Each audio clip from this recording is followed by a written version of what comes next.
श्री स्वामी समर्थ. मी सुकन्या, आपण महिला. आपला दिवसभरातील जास्तीत जास्त वेळ हा किचनमध्येच जातो. किचनमध्ये काम करण्यामध्ये असेल, किचन की साफसफाई करण्यामध्ये असेल किंवा अजून काही असेल, पण आपण जास्त काळ दिवसभरातील जास्त वेळ हे किचनमध्येच असतो. किचनमध्ये माता अन्नपूर्णेचा वास असतो. त्याच पद्धतीने किचनमध्ये स्वयंपाक करण्याचे काही नियम आहेत. वास्तुशास्त्राचे किचनबद्दल काही विशिष्ट नियम आहेत. किचनबद्दल बऱ्याच रूढी परंपरा आहेत ज्या पाळल्या जातात. स्वयंपाक करताना असतील, सामान ठेवण्यासाठी असतील, किचनची दिशा असेल, गॅसची दिशा असेल, असे बरेचसे नियम किचन संदर्भातले आपण ऐकतो. पण त्याचबरोबर गॅसची जी शेगडी असते ज्यावर आपण स्वयंपाक बनवतो, त्या गॅसच्या शेगडीजवळ अशा काही वस्तू आहेत त्या आपल्याला चुकूनही ठेवायच्या नाहीयेत. या जर वस्तू आपण गॅसच्या शेगडीजवळ ठेवल्या तर आपल्या घरामध्ये धनहानी होऊ शकते. सासूसुनेमध्ये भांडणं होऊ शकतात, घरामध्ये भांडणं तंटे होऊ शकतात, आजारपण येऊ शकतं. पैसा येतो पण तो कुठे जातो हेच कळणार नाही. पैसा घरामध्ये टिकत नाही, पैशाला पैसा लागत नाही. एखाद्या घरामध्ये बघा असं असतं, खूप जण कमावणारी असतात, जवळजवळ प्रत्येक जण कमावतो असतो, पण महिन्याच्या शेवटी बघितलं तर घरामध्ये 1 रुपयाही नसतो आणि दुसऱ्यांकडून पैसे मागण्याची वेळ येते. घरामध्ये एवढी कमावती मंडळी असून सुद्धा आपली जी परिस्थिती आहे ती आपली परिस्थिती बदलत नाही. आपण आहे त्याच परिस्थितीमध्ये फक्त खाऊन पिऊन सुखी आहोत. ना आपली प्रगती होत आहे, ना आपण मागे येत आहोत. अशी जर परिस्थिती आपल्या घरामध्ये असेल तर नक्कीच तुमच्याकडून ही चूक तर होत नाहीये ना. ही गोष्ट तपासून बघा आणि लगेचच या गोष्टीमध्ये बदल करायला सुरुवात करा.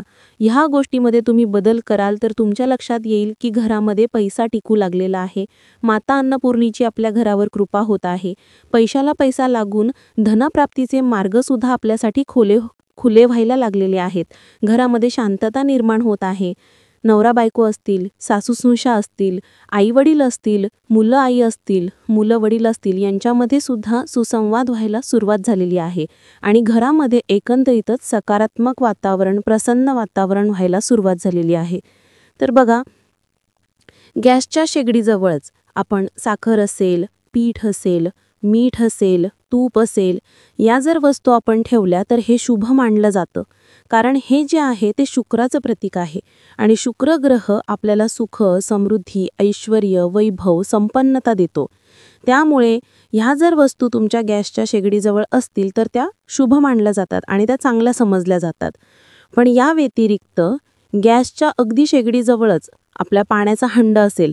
बघा, बऱ्याच ठिकाणी, बऱ्याच किचनमध्ये असं होतं की आपला गॅस असतो आणि उजव्या साईडला आपण एक पाण्याचा हंडा भरून ठेवलेला असतो स्टँडवर, किंवा माठ भरून ठेवलेला असतो पाण्याचा, किंवा आपलं जे फिल्टर आहे ते अगदी गॅसच्या इकडे शेजारीवरतीच लावलेलं असतं. तर हे अत्यंत चुकीचं आहे. असं जर असेल तर आपल्या घरामध्ये धनहानी होऊ शकते, आर्थिक नुकसान आपलं होऊ शकतं. पैसा जो आहे तो दवाखान्याला असेल, कोर्ट कचेरीला असेल, म्हणजे अनावश्यक जो खर्च आहे तो पैशाचा व्हायला सुरुवात होईल. तर हे तुम्ही म्हणजे लक्ष देऊन बघा. कारण बघा, अग्नी, आपण गॅसमध्ये काय करतो, अग्नी प्रज्वलित करतो, म्हणजे गॅस काय झाला, अग्नितत्व झाला. गॅसमधून ज्या ज्वाला निघतात त्या झाल्या अग्नितत्व. आणि माठामध्ये असेल, हंड्यामध्ये, फिल्टरमध्ये आपण पाणी साठवतो, पाणी हे झालं जलतत्व. जेव्हा जलतत्व आणि अग्नितत्व एकत्र येतं तेव्हा त्या घरामध्ये, त्या वास्तूमध्ये, त्या लोकांच्या आयुष्यामध्ये धनहानी व्हायला सुरुवात होते, आर्थिक नुकसान व्हायला सुरुवात होतं. भले ते बिझनेसमध्ये असेल, पैसा येतो पण तो टिकत नसेल, किंवा नोकरी वारंवार सोडावी लागत असेल, नोकरीमध्ये पेमेंट कमी मिळत असेल, अशा बऱ्याचशा गोष्टी होतात. त्यामुळे गॅसपासून किमान हातभर तरी लांब किंवा पाण्याच्या आणि गॅसच्या मध्ये तुम्ही एखादं रॅक ठेवा किंवा काहीतरी ठेवा. असं काहीतरी ठेवा की पाणी आणि गॅस समोरासमोर येणार नाहीत. किंवा बऱ्याच ठिकाणी बघा, आपला गॅस असतो, मग एका साईडला आपलं वॉश बेसिन म्हणजे सिंक असतं आणि एका साईडला गॅस असतं, ते दूर असतं. तसं चालेल, पण अशाही वेळी तुम्ही मध्ये जर एखादं काही असेल ते ठेवलं तर चांगलं होईल. पण दूर असेल तर असा काही प्रॉब्लेम नाही. दुसरी गोष्ट म्हणजे तेल. बघा, आपण काय करतो की रोज रोज आपल्याला किचनमध्ये स्वयंपाकासाठी मसाल्याचा डबा लागतो, तेल लागतं, म्हणून आपण गॅसच्या बाजूलाच ठेवतो डाव्या हाताला. पण तेल हे चुकूनही आपल्याला गॅसच्या शेगडीजवळ ठेवायचं नाहीये. तेल जर आपण गॅसच्या शेगडीजवळ ठेवलं, बऱ्याच वेळेला आपण तळण तळतो बघा, त्यानंतर एखाद्या कढाईमध्ये भांड्यामध्ये तेल उरतं, ते तेल आपण तसंच गॅसवर ठेवतो. तर हे सुद्धा करायचं नाहीये. याने शनीची इडापिडा आपल्या मागे मागे लागू शकते आणि शनीच्या त्रासामुळे आपल्या जीवनामध्ये संकट, अडचणी यांचा सामना आपल्याला करावा लागू शकतो. कोणताही काम पूर्णत्वास जात नाही. कामामध्ये अडथळे, अडचणी सतत निर्माण होतात. म्हणजे आपल्याला कोणतं काम करायचं असं म्हटलं तर एक प्रकारचं असतं, माझं हे काम होईल का? किती अडचणी येतात, माझं हे काम होईल का? आपण खूप काही करतो, नवस सायास, पण शेवटी ते काम होतच नाही. तर अशा वेळी आपलं तेल तर गॅस जवळ नाहीये ना, ही गोष्ट नक्की तपासून बघा. आणि आपण स्वयंपाक केल्यानंतर आपला तवा असेल, कढई असेल, ती आपण सिंकमध्ये ठेवतो बऱ्याच वेळेला. आणि सिंकमध्ये ठेवलं की वरून नळ चालू करतो, जो टॅप असतो तो चालू करतो.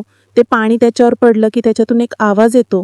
हे जर आपण केलं तर याने आपल्या घरामध्ये ग्रहदोष, ग्रहकलह निर्माण होतात. घरात भांडणं, तंटे वाढतात. त्यामुळे असं कधीही करू नका. ठीक आहे, तुम्ही स्वयंपाक झाल्यानंतर तवा असेल, कढई असेल, तो सिंकमध्ये ठेवा, पण त्यावर कधी पाणी टाकू नका, पाणी शिंपडू नका किंवा वरतून नळ कधीही चालू करू नका. ते गार झाल्यानंतर त्यावर पाणी सोडा किंवा पाणी शिंपडा किंवा धुण्यासाठी घ्या. गरम असताना कधीही घेऊ नका. पुढची गोष्ट म्हणजे आजकाल आपल्याला किचन सुशोभित करण्याचं, किचन खूप छान की यांचं किचन असं आहे, त्यांनी तसं केलं आहे, ही गोष्ट छान दिसत आहे, यांच्या किचनमध्ये ग्रीनरी आहे म्हणून खूप छान दिसत आहे. मग आपण काय करतो, बरेचसे आर्टिफिशियल प्लांट्स असतील किंवा मनी प्लांट असतील, छोट्या छोट्या कपांमध्ये, ग्लासमध्ये किंवा अजून छोटी जी झाडं असतील ती आपण किचनमध्ये लावतो. किचनमध्ये लावा, पण गॅसच्या जवळ, गॅसच्या आसपास जर आपण ती ठेवली असतील तर हे योग्य मानलं जात नाही. याने सुद्धा आपल्या घरामध्ये दोष निर्माण होतात, आपल्या कामामध्ये अडथळे निर्माण होतात. त्यामुळे कधीही मनी प्लांट असतील, जे ग्रीन प्लांट असतात, ते गॅसच्या आजूबाजूला किंवा गॅसच्या जवळ आपल्याला ठेवायचे नाहीयेत. इतरत्र किचनमध्ये दुसरीकडे ठेवले तर चालतात, पण गॅसच्या जवळ, गॅस ओट्यावर आपल्याला ते ठेवायचे नाहीयेत. आणि रोज संध्याकाळी स्वयंपाक झाल्यानंतर तर किचन पूर्ण स्वच्छ करायचं आहे, क्लीन करायचं आहे आणि त्यानंतरच आपल्याला झोपायचं आहे. किचन अस्ताव्यस्त असेल, किचनचं सिंक असेल, गॅसवर सतत खरकटं पडलेलं असेल, गॅसवर किटन साचलेलं असेल, फक्त पाणी टाकताय, पुसून घेताय, पण किटन वगैरे साचलेलं असेल, तर अशाने सुद्धा माता अन्नपूर्णा नाराज होते. माता अन्नपूर्णेचा वास आपल्या किचनमध्ये राहत नाही आणि आपल्या घरामध्ये कुठेही जर अशुद्धी असेल, घाण असेल, तर माता लक्ष्मीचा सुद्धा आपल्या घरामध्ये वास राहत नाही. त्यामुळे किचन नेहमी क्लीन ठेवा. किचनमध्ये सतत डास, चिलटं होतील असं कधीही ठेवू नका. किचन पुसलेला कपडा असेल वगैरे तो तुम्ही साईडला वाळू घाला. तो वाळेल असे तोच जो ओला कपडा आपण ठेवलेला आहे, गॅसचा ओटा खराब आहे, झुरळं झालेले आहेत, असं किचन अजिबात ठेवू नका. याने तुम्हाला सुद्धा प्रसन्नता वाटणार नाही आणि घरामध्ये धान्यामध्ये सुद्धा धान्याला बरकत राहणार नाही. बऱ्याच घरांमध्ये बघा हे ऐकायला मिळतं की आमच्याकडे सगळं आहे, पैसा, पाणी सगळं काही आहे, पण आमच्या घरामध्ये धान्य टिकत नाही. तर अशा वेळी त्यांच्या किचनमध्ये जी स्वच्छता असते ती स्वच्छता पाळली जात नाही. त्यांचं किचन अस्ताव्यस्त असू शकतं, त्यामुळे त्यांच्या घरामध्ये धान्याला बरकत नसते. बऱ्याच वेळी बघा जेवण झाल्यानंतर जे खरकटं असतं ते तसंच ताटल्यांमध्ये असतं आणि ते आपण सिंकमध्ये ठेवतो. मग ते खरकटं तसंच त्या सिंकमध्ये बऱ्याच वेळेला चिटकतं.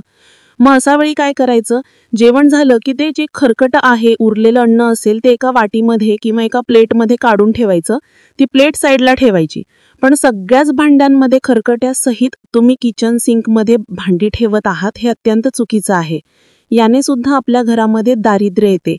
भांडी धुण्याची भांडीसुद्धा जर आपण दिवस तशीच ठेवली, ती धुतली नाहीत, सिंकच्या वरतीपर्यंत खरकट्या भांड्यांचा ढीग आहे, असं जरी असेल तर आपल्या घरामध्ये माता लक्ष्मीचा वास राहत नाही आणि आपल्या घरामध्ये दारिद्र्य येऊ लागते. आपल्या घरामध्ये नकारात्मक ऊर्जेचा वास वाढू लागतो. त्यामुळे या छोट्या छोट्या गोष्टी आहेत ज्या आपण किचन संदर्भात पाळल्या पाहिजेत, जेणेकरून माता लक्ष्मी सोबतच माता अन्नपूर्णेची सुद्धा आपल्या घरावर, आपल्यावर कृपा होईल आणि आपल्या घरामध्ये धनधान्य, ऐश्वर्यामध्ये प्रगती होईल. श्री स्वामी समर्थ.